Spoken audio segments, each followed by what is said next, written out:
Proto-moto Des, and welcome back to another deck profile. This is the third and final deck profile for our tournament that we'll be holding for Legendary Duelist, Duelist from the Deep. So let's just get right into it. So first off, for our starters, we start off with 3 copies of Pascalis. Pascalis is your go-to card and start off your combos, especially when you open up with these cards. That's why you play 3 of it, because when this card is normal summon or special summon, you can special summon one Marincess monster from your hand in defense position. And then during your main phase, except for this card sent to the graveyard, you banish this card from your graveyard, then target one Marincess spell and trap from the graveyard and add it back to your hand. And then you can use each effect of Marincess Pascalis once per turn. Next up, we'll play 3 copies of Blue Tang. Blue Tang is also another good starter card because when this is normal summon or special summon, you can send one Marincess monster from your deck to the graveyard, except Blue Tang, and then if this card is sent to the graveyard as material for a link monster of a water monster, you can activate the top 3 cards of your deck, and if you do, add 1 activated Marincess card. So this actually helps out in terms of like getting another extender monster or another spell card that you may need, which we'll get into later on. Next up, we'll play 3 copies of Spring Girl, or Spring Girl, either way.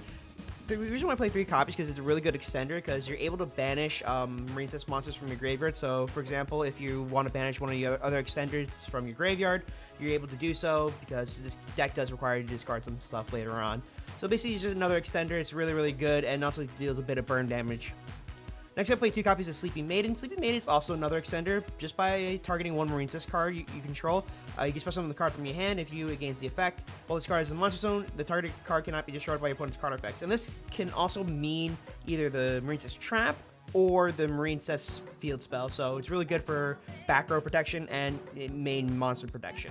Next up, we play 3 copies of Marincess Seahorse. If you control a Marincess Link monster, you can special from your hand, so it's really good if you have your little Link 1 on the field, and it's really good to see this open hand to go into your Link 2 combos.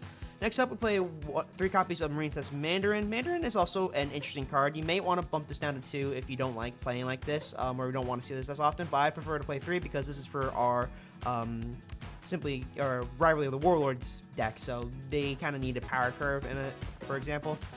So basically, you play 3 copies of this, and then if you control 2 or more Marincess monsters while this card is in the hand or graveyard, you can target one water link monster you control, special summon this card to a zone that monster points to, but banishing one in the field. So basically, really good recursion in graveyard and hand. Next up for our generic Cyverse, we play 1 copy of Sea Archiver. Sea Archiver is good as an extender, either in hand or graveyard, because when a monster is normal summon or special summon to a zone a link monster points to, you can special summon this card from your graveyard or hand. So that could also apply to your opponent's link monster. If you have an arrow on going down to one of your main monster zones, you could activate this card within the graveyard if you do special summon a monster. Next up, we play 1 copy of Scriptron. Scriptron's really good.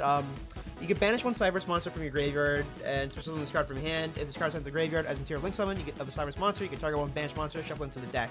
So basically what you'll be doing is that you banishing 1 special summon, go into your Link 2 play, then get back whatever you banish, and then keep going from there. Next up, we play 2 copies of Silent Angler. Silent Angler is a really good card in your hand because it allows you to special summon it if you control a water monster, so it allows you to go into your Link 3, and also can allow you to go into your rank 4 Bahamut Shark. Next up for generic Hidden Traps, we play 3 copies of Ash Blossom and 3 copies of Droll.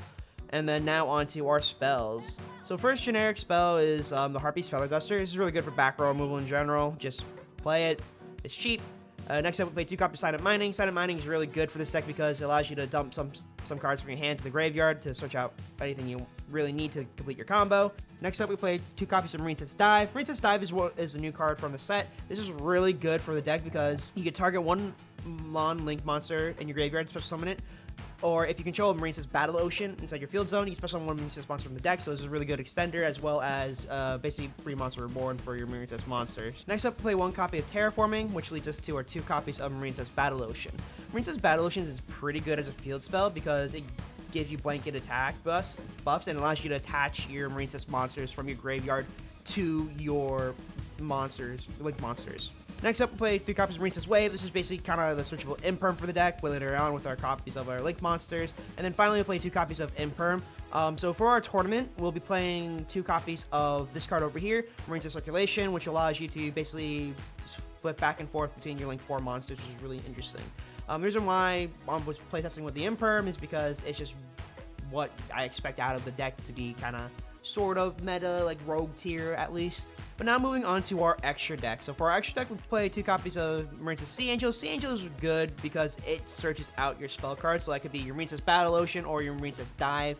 and then you go off from there. Next up, we play 2 copies of Marincess Blue Slug. Blue Slug is your recursion, so you add back a Marincess monster in your graveyard to your hand, and then it does lock you into water monsters, but that doesn't really matter for some of our combos over here. Next up, we play 2 copies of Coral Anemone. So you basically, when this card is summoned, you can activate the effect of, you can target 2. Next up, we play 2 copies of Marincess Coral Anemone. This card allows you to target 1 monster in your graveyard with 1500 less attack, and then special into a zone this card points to. So like basically is any of your low level Marincess monsters and link monsters as well. And then you can access some monsters the rest of the turn except water monsters, so it does lock you in the water again. If this card's in the field or graveyard, you can target 1 Marincess monster card in your graveyard except Coral Anemone and add it to your hand. So this will be your trap, your spells to go into your main phase 2. We play 1 copy of Marble Rock. So this is basically just kind of like a leeway spot where you're going to your Link 3 to get to your Link 4s. But Marble Rock is really good because you can target 1 Marincess card in your graveyard, except Marble Rock and add it to your hand. You could use its effect once per turn. When an opponent declares an attack, you can send 1 Marincess monster from your hand to the graveyard. For that battle, monster cannot be destroyed by battle, so it is a decent, I guess, battle protection. Next up, we play 1 copy of Marincess Coral Triangle. So for Coral Triangle, you send 1 water monster from your hand to graveyard, then add 1 Marincess trap from your deck to your hand. So if you're going first, this is the Link 3 that you want to go into, but heading to your Link 4. And then the secondary effect reads, you can banish this card from your graveyard, so summon 1 Link monsters from your graveyard whose combined Link ratings equal exactly 3. So that could be your level Link 2 or Link 1, or... Next up, we'll play 1 copy of Marincess Aqua Argonaut. This is your spell negate, basically, so with going into Aqua Argonaut, you'll be using your copy of Triangle, and you'll have the one, hopefully the one monster negate, and then the multiple spell negates from Aqua Argonaut. So basically, when this card is in the extra monster zone, your opponent monsters can't attack any monsters except for this one. You can only use each effect of Argonaut once per turn. You can target 1 monster you control and 1 card your opponent controls, return to the hand. During your opponent's turn, when a spell, trap card, or effect is activated, you could basically send a equipped Marincess monster to the graveyard and negate the effect. Next up, we play 1 copy of Marincess Great Bubble Reef. This is your main attacker because this does get really big when you have the equipped Marincess Blink monsters onto it, as well as your copies of Battle Ocean on the field. Next up, we have 1 copy of Splash Mage for our generic recursion. This can bring back any Cyberse monster in your graveyard, so it's really good because majority of our monsters are Cyberse anyway. Link, and like I said before, this is just good recursion. Next up, we play 1 copy of Transcode Talker to go from your copy of Splash Mage into Transcode, and then from there, bring back a monster with Transcode, and then go into Access Code Talker. And then finally, we played 1 copy of Bahamut Shark, and then 1 copy of Totally Awesome. So the reason why I'm okay with having Access Code and Transcode inside this deck is because, 1, it's good for a rogue tier, but for the tournament, it doesn't allow you to kind of continuously pop your opponent's board because you do lock yourself into water monsters most of the time, and basically you can banish 1 water link monster once per turn. So there you go. Onto the side deck, this is where we get into our flex spots. So basically 3 Nibiru, 3 Lightning Storm, 3 Crossout, and then you have basically 6 more flex spots per chance. So like I said before, we will be switching Marincess Circulation into this deck instead of having the Imperms to power curve it a bit. So now on to our replays.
So what you guys think? While playtesting this deck, this is really fun to play. I had a lot more fun while creating this deck because it just allows you to just go into your extra deck really easily and just extend for a lot.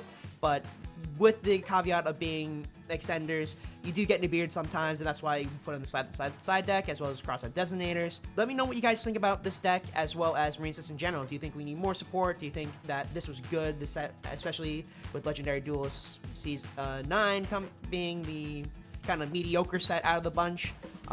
So leave a comment down below, and remember to like and subscribe, and I will catch you guys later, right? So sayonara.